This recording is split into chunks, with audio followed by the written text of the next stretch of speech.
El restaurante brillaba como sacado de una revista candelabros de cristal, derramando luz dorada sobre mesas cubiertas con manteles almidonados. Me detuve en la entrada, aferrando mi pequeño bolso, sintiendo el peso de cada arruga en mi vestido azul marino. Era el que mi difunto esposo, Gabriel, solía amar. Esa noche, esperaba que me ayudara a encajar en el mundo reluciente de Sebastián. Mi hijo se levantó para saludarme. Su sonrisa cortés pero fugaz, como si yo fuera una obligación más en su lista.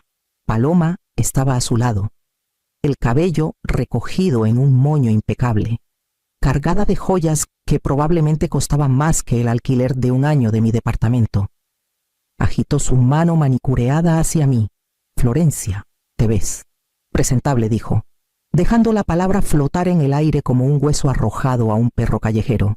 Forcé una sonrisa y me deslicé en el asiento frente a ellos. El mesero apareció, y sin siquiera mirar el menú, Paloma declaró: «Tomaremos el Chateau Margaux, cosecha del 2004.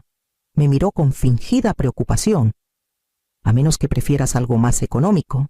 Mis mejillas se calentaron, pero mantuve la voz firme. «El vino está bien».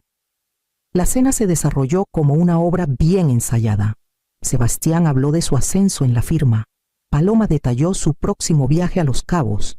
Asentí en los momentos adecuados, aunque cada palabra me hacía sentir más pequeña, como si hubiera entrado por error al escenario equivocado. Entonces, justo cuando colocaban los menús de postres frente a nosotros, Sebastián deslizó un folleto brillante por la mesa. Mamá comenzó, con tono ensayado: «Paloma y yo hemos estado pensando en tu situación».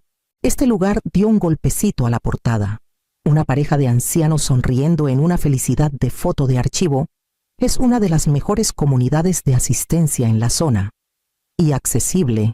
Miré el folleto, la garganta apretada. Paloma se inclinó más cerca, su sonrisa afilada como vidrio. «Seamos honestos, Florencia, de todos modos, vas a morir pobre y sola. ¿No es mejor tener dignidad en tus últimos años?» Sus palabras me cortaron limpiamente. Miré a Sebastián, buscando al niño que una vez se aferró a mi mano en la escuela. El hijo que juró siempre cuidarme. Solo miraba su plato, su silencio ensordecedor. Me excusé en voz baja y salí a la fresca noche de Guadalajara. Mis pasos inseguros pero decididos. En la soledad de mi coche, aferré el volante y susurré: «Piensan que no tengo poder. Vamos a ver». Me senté en mi pequeño departamento mucho después de que las luces del restaurante se apagaran. Los ecos de la risa de Paloma aún vibrando en mis oídos. La noche presionaba contra las ventanas como un recordatorio de cada decisión solitaria que había tomado. Pensé en Gabriel, ido demasiado pronto a los 40, dejándome con un niño de apenas 12 años y una vida de responsabilidad. Criar a Sebastián sola había sido un ritmo implacable de trabajo y preocupación. Enseñaba historia durante el día.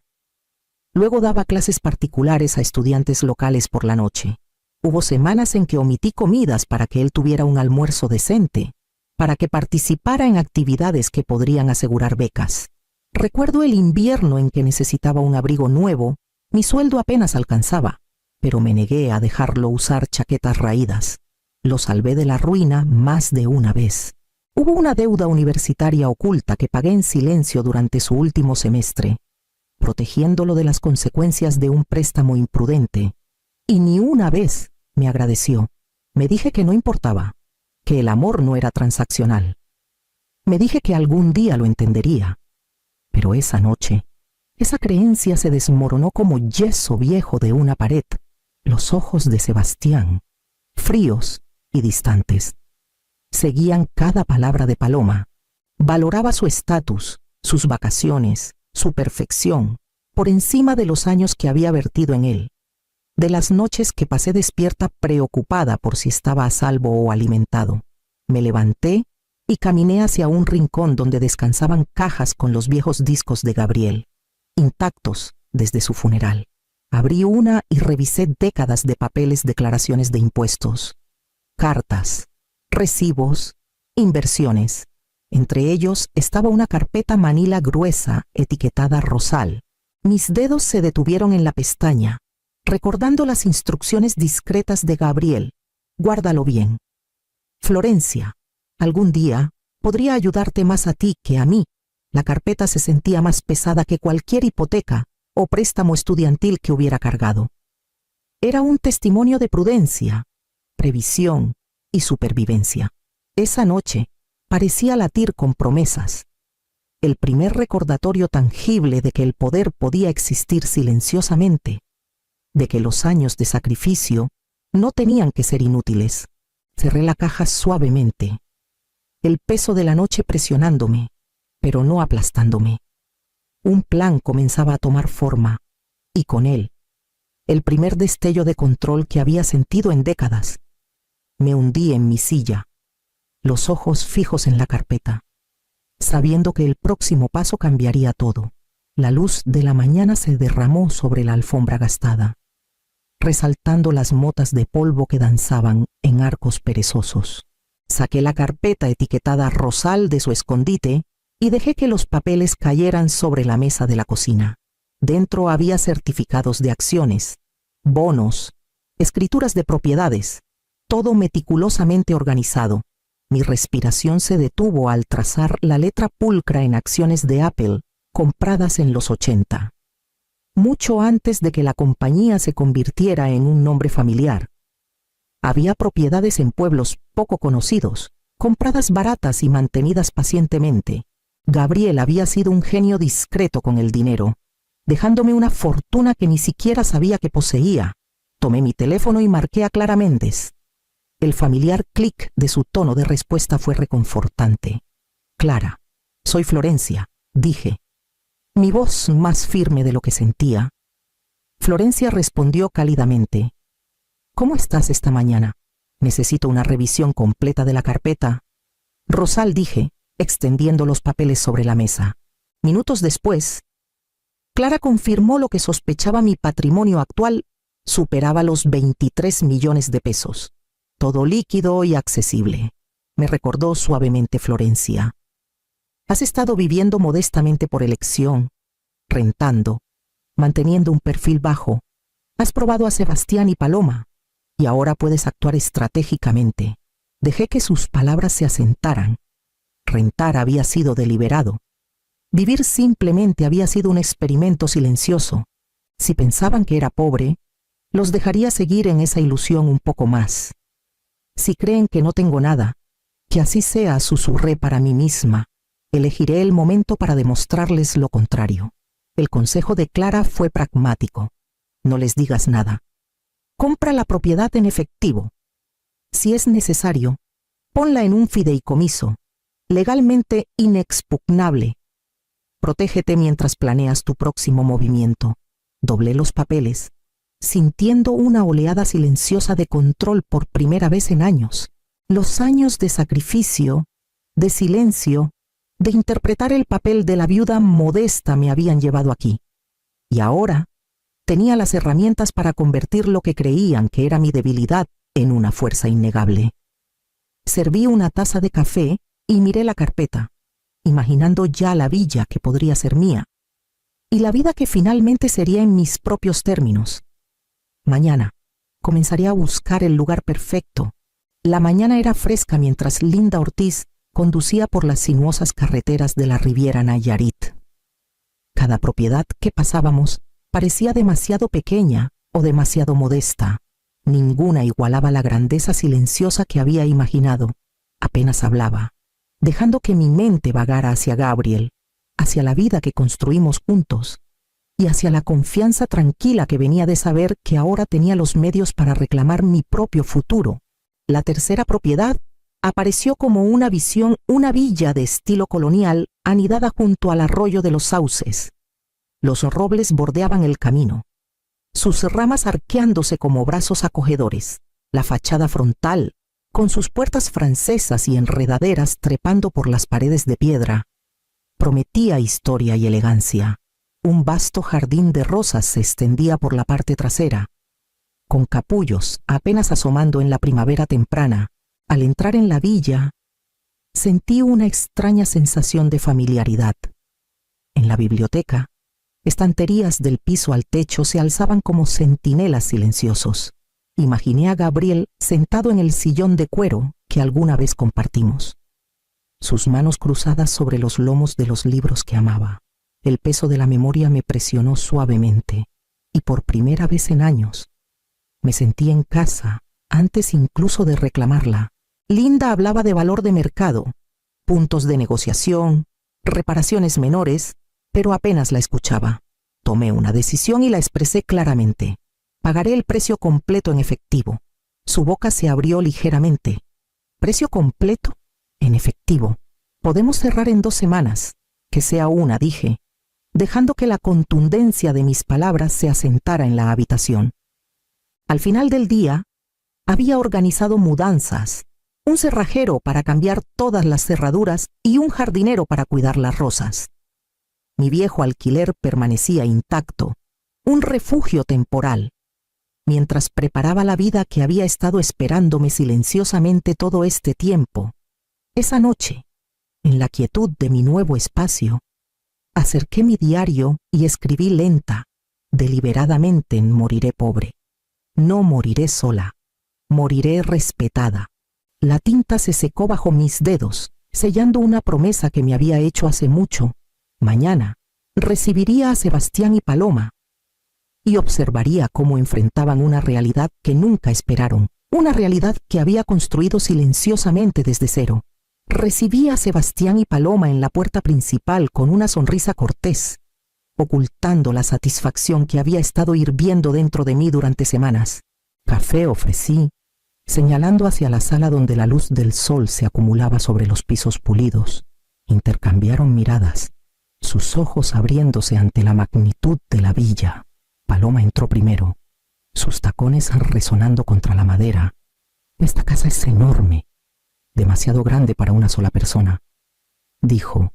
Su voz, cargada de sorpresa y juicio, barrió la sala con la mano como si la reclamara solo con el gesto. Sebastián la siguió, fingiendo admirar la arquitectura. Los niños podrían tener cuartos arriba, mamá dijo, apoyándose casualmente en la barandilla. Nunca estaría sola con nosotros cerca. Asentí, dejando que sus palabras flotaran en el aire. Paloma sonrió, un poco demasiado ampliamente, y añadió, casi con alegría: ya hablé con un decorador sobre ideas para el cuarto de los niños. Pensé que podríamos empezar a planear de inmediato. Mis labios se apretaron en una línea fina mientras servía té en tazas delicadas, colocándolas en la mesa con manos firmes. Mi rostro permaneció ilegible, mis pensamientos enfocados en la carpeta guardada en el escritorio de mi estudio y los documentos del fideicomiso esperando silenciosamente en las capaces manos de Clara Méndez. Continuaron hablando, ajenos a las paredes invisibles que había comenzado a levantar, sus voces tejiendo emoción y derecho a mi alrededor. Escuché, asintiendo en intervalos, fingiendo considerar sus sugerencias mientras mi mente catalogaba cada suposición que hacían, cada reclamo que imaginaban suyo. Finalmente, puse la bandeja de té y me excusé. Solo necesito hacer una llamada, dije, mi voz tranquila, medida. Mis manos estaban firmes mientras caminaba hacia el estudio, sabiendo que la conversación allá afuera podía esperar. El peso de la anticipación y el poder presionaba ligeramente contra mis hombros. Una sensación que no había sentido en décadas. El murmullo débil de su discusión me siguió por el pasillo. Paloma ya planeando distribuciones y Sebastián evaluando la colocación de muebles, sin saber que cada paso que daban era en una propiedad que había reclamado por completo, y que la verdadera autoridad descansaba silenciosamente justo fuera de su alcance. Me acomodé en mi silla, la carpeta frente a mí, y me preparé para convertir sus suposiciones en la realidad que nunca esperaron. Cerré la puerta del estudio detrás de mí y me hundí en la silla de cuero, la carpeta de documentos extendida frente a mí. Mis dedos trazaron los bordes grabados, firmes y deliberados, mientras tomaba el teléfono y marcaba a Clara Méndez. Florencia respondió. Clara, su voz tranquila y firme. ¿Qué está pasando? Necesito finalizar todo lo que discutimos, dije. La villa, el fideicomiso, que sea inexpugnable. Ella escuchó mientras delineaba mi plan. Juntas, establecimos el fideicomiso Rosa de los Sauces, irrevocable y vinculante. Yo sería la única beneficiaria de por vida de la propiedad, y cualquier intento de Sebastián o Paloma por desafiarlo activaría una cláusula de no impugnación, despojándolos de todos los derechos, incluso de entrar a la propiedad. El resto del patrimonio iría a la Fundación Refugio y Hogar, asegurando que la villa sirviera a adultos mayores abandonados o descuidados por sus familias. Clara tecleaba furiosamente, el clic de su teclado puntuando cada cláusula, cada salvaguarda legal. Esto te protegerá completamente, Florencia dijo, sin resquicios, sin puertas traseras. Tú lo controlas todo. Asentí, sintiendo una calma poderosa que no había experimentado en décadas. Pero había una precaución final. Hice una llamada al cerrajero, organizando que todas las cerraduras fueran cambiadas y los códigos de seguridad actualizados. Las rejas fueron reprogramadas, y el acceso a la villa ahora estaba bajo mi control exclusivo. Para cuando regresé a la sala, Paloma y Sebastián discutían la colocación de muebles. Completamente ajenos a la fortaleza legal que acababa de establecer, me miraron y tomaron mi leve sonrisa como aquiescencia, confundiendo mi compostura con acuerdo. Cargué sus suposiciones como un escudo. Que creyeran que tenían influencia, que planearan y reclamaran con palabras solas, mientras la ley y la estrategia aseguraban que no tenían nada. La satisfacción silenciosa del poder invisible corría por mí mientras servía una taza de té fresca, el vapor elevándose como una promesa. Nadie vería la verdadera autoridad hasta que fuera demasiado tarde, y cuando llegara el momento, las consecuencias serían innegables, permanentes y completamente bajo mi control. A la mañana siguiente, los enfrentaría de nuevo, no con palabras, sino con la realidad que había construido silenciosamente. El momento en que Sebastián irrumpió en la villa, su rostro tenso por la furia, supe que la calma de la mañana había terminado. Paloma lo siguió, sus tacones resonando contra el piso pulido, su expresión una mezcla de indignación e incredulidad. Nos engañaste, siseó Paloma, apuntándome con un dedo manicureado. No puedes dejar fuera a tu único hijo. La voz de Sebastián se alzó, quebradiza por la frustración. Esta casa debería ser nuestra. Es el legado familiar. Puse la carpeta de documentos en la mesa y la abrí, dejando que los papeles cayeran ordenadamente en su lugar. Mi mirada se encontró con la suya. Calma e inquebrantable. Esto es mío, no de ustedes. Nunca. La compostura de Paloma se fracturó. Gritó sobre facturas impagas, deudas de tarjetas de crédito inminentes y préstamos ocultos, admitiendo que habían contado con esta propiedad para rescatarlos. Los hombros de Sebastián se hundieron ligeramente, pero intentó argumentar por lo que creía que era su derecho. Al menos piensa en tus futuros nietos, dijo, su voz suplicante. Serví una taza de café, el calor estabilizándome. Lo haré, dije en voz baja. Por eso no dejaré que aprendan la codicia de ustedes. La habitación se sintió más pequeña, como si las paredes mismas se hubieran apretado, encerrándolos en la verdad que se negaban a ver. Sus suposiciones de derecho no significaban nada contra la realidad que había preparado. Cada documento, cada salvaguarda legal, cada llamada silenciosa que había hecho el día anterior convergían en una fortaleza invisible. Sebastián miró los papeles, sus manos temblando, dándose cuenta de que la villa estaba fuera de su alcance. Paloma giró en frustración, maldiciendo su falta de previsión, mientras yo permanecía sentada, el ojo tranquilo de la tormenta, su enojo, su desesperación. Sus argumentos rebotaban contra muros que ya no eran solo de ladrillo y yeso, rebotaban contra mi resolución, sólida e inamovible. Para el final de la confrontación, estaba claro quién tenía el poder y podía sentir el peso de este asentarse cómodamente a mi alrededor mientras me preparaba para los días por venir. En las semanas siguientes, Sebastián comenzó a aparecer en la villa con menos desesperación y más propósito. Llegaba con herramientas, arreglando una bisagra chirriante en la puerta trasera una tarde, podando los setos en otra. Incluso empujó la cortadora de césped por el amplio jardín sin que se lo pidieran. El sudor manchando su camisa, la arrogancia que alguna vez lo envolvía ahora ausente. Lo dejé venir, pero dejé las reglas claras. «Eres bienvenido a ayudar», le dije, «pero no habrá charlas sobre dinero, ni expectativas, ni derechos. Esta casa no es tu herencia, es mía», asentía cada vez, más callado que antes, y regresaba con pequeños actos de servicio en lugar de demandas. Clara, mi vecina de enfrente, pasó una mañana mientras Sebastián llevaba bolsas de víveres a la cocina. Alzó las cejas y me susurró después: «Se ve diferente. Tal vez está aprendiendo». Solo le di una sonrisa cautelosa. Había aprendido a no confundir esfuerzo con cambio demasiado rápido. Aún así, el ritmo de sus visitas se volvió constante.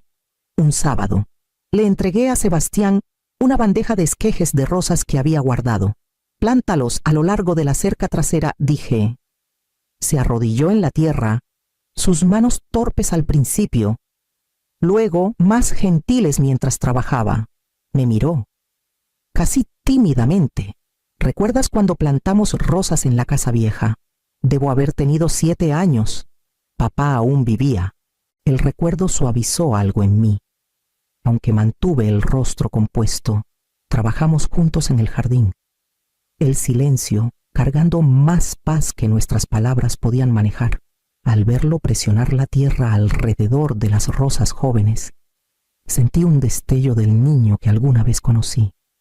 No era perdón, no aún. Era un destello cauteloso de esperanza, frágil como los tallos tiernos en la tierra. Y mientras estaba entre las rosas, supe que la verdadera prueba de nuestro vínculo apenas comenzaba.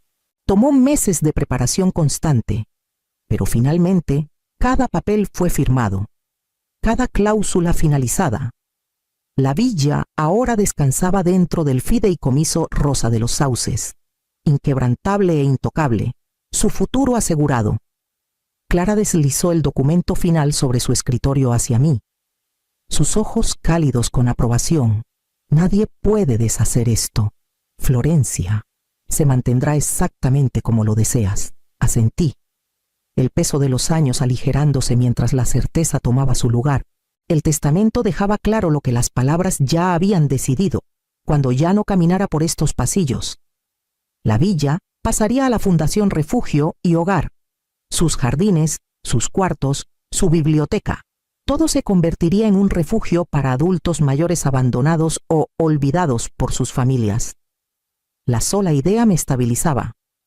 La casa viviría más allá de mí, llevando adelante una especie de justicia. Ya las habitaciones cobraban nueva vida, los fines de semana. Las suites de arriba se llenaban con adultos mayores visitantes, quedándose para descansos cortos organizados a través de la fundación. Las risas resonaban por las escaleras donde antes había silencio.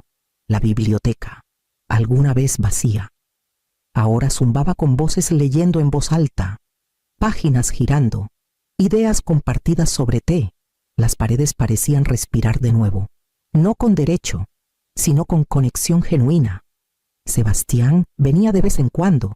Nunca preguntaba por dinero, nunca insinuaba reclamos. En cambio, traía víveres, cargaba los paquetes de Clara desde enfrente o arreglaba una persiana suelta sin que se lo pidieran. Se movía silenciosamente, menos seguro de sí mismo pero más presente, como si lentamente reaprendiera lo que significaba pertenecer sin exigir. Pasaba mis mañanas en el balcón con vista al arroyo de los sauces, las rosas floreciendo en filas disciplinadas bajo mí. El agua brillaba, reflejando una paz que había pensado inalcanzable hace no mucho. Con tijeras en mano, Podaba las ramas. El aroma de las flores pesado en el aire. Me apoyé en la barandilla, viendo a Sebastián regresar del jardín con tierra en las manos. Y susurré a las rosas: el amor puede abrir puertas, pero solo el respeto las mantiene abiertas.